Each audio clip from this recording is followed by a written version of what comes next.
आजकाल लोक reels video shoot करण्याच्या नादात इतके हरवून जातात की आपण कुठे आहोत, काय करत आहोत याचं देखील भान राहत नाही। कधी कुणी भर रस्त्यात वाहनांची एजा सुरू असताना डान्स करताना पाहायला मिळतं, तर कधी कुणी ट्रेनमध्ये स्टंटबाजी करताना, तर कधी नदी किनारी किंवा समुद्र किनारी जाऊन रील शूट करताना आपल्याला पाहायला मिळतात। अनेकदा लोक रीलच्या नादात स्वतःचा जीव धोक्यात टाकतात।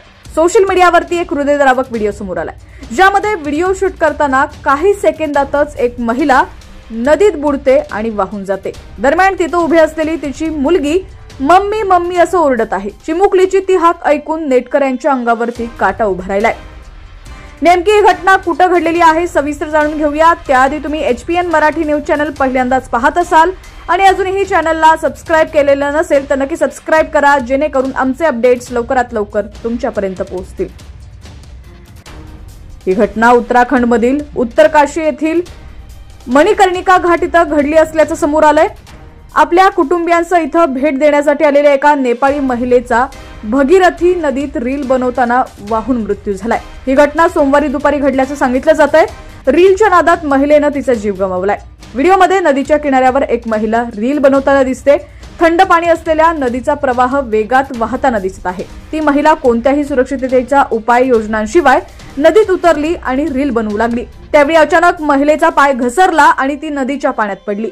ती बाहेर येण्यासाठी धडपड करते, पण प्रवाह इतका जोरात असतो की त्यामध्ये ती वाहून जाते। आईला पाण्यात पडलेलं पाहून चिमुकली जीवाच्या आकांतानं मम्मी मम्मी असं ओरडते।